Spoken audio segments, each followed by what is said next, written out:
नमो भारतं वन्दे मातरं नमो भारतं वन्दे मातरं राष्ट्रजागरणं संस्कृतं गीतरामायणं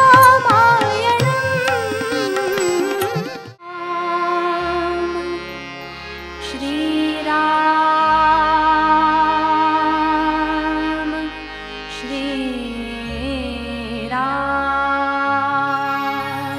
गायतो रामकथां कुशलवो गायतो रामकथां कुशलवो शुद्धेयं किल नवमी चैत्रे मासेऽस्मिन्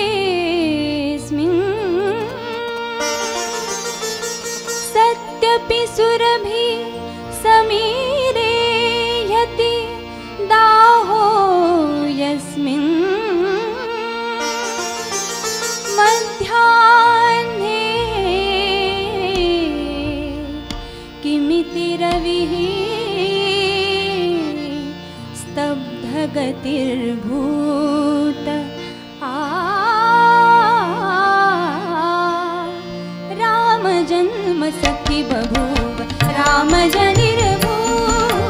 रामजन्म सखि बभूव रामजनिर्भूत रामजन्म सखि बभूव रामजनिर्भूत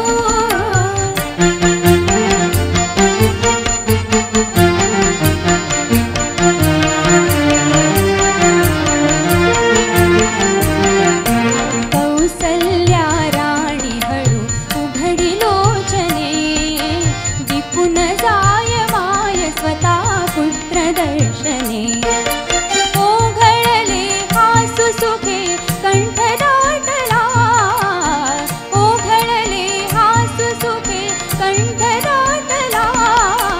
राम जन्म सखी बभूव राम जनिर्भूत राम जन्म सखी बभूव राम जनिर्भूत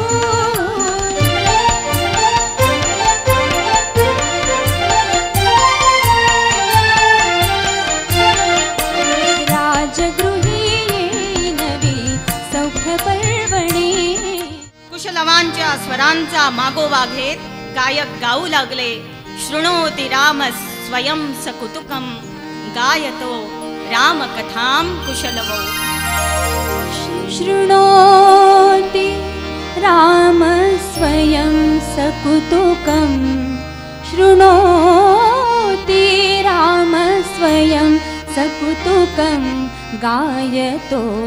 रामकथां कुशलवो गायतो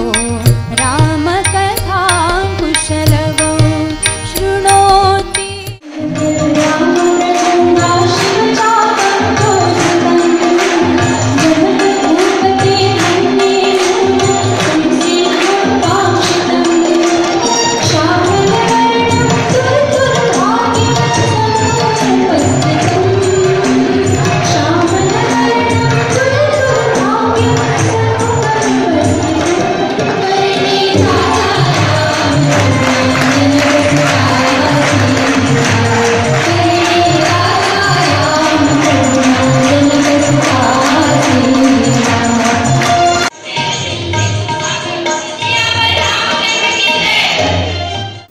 सद्रक्षणाय खल निग्रहणाय दक्षिण दिक् निर्भयार्थं मातृभूमि संरक्षणार्थं राष्ट्र जागरणार्थं धनुर्धरः सीतारामः लक्ष्मणेन सह सज्जः धनुर्धर सीताराम लक्ष्मणासह सज्ज झाला नहीं नहीं नौके परावर्तता नहीं नहीं गंगे चोद्वहनम् श्रीरामस्य हि नाम गीयता रामं परतीरं वहता अयि भागीरथी जयोस्तुते गोदा शरथे जयोस्तुते अयि भागीरथी लक्ष्मणाने आखलेली सरहद्द रावणास ओलांडता आली नाही जटायू शहीद झाला रामकार्यात सारे सहभागी झाले पण सीताहरण घडले. सीता रावणाच्या अशोकवनात बंदिवासात गेली. मनात मात्र राम होता. मातृभूमीची आठवण तिला येत होती. रावणाच्या अशोकवनात रामविरहिणी सीता शोकाकुल होती.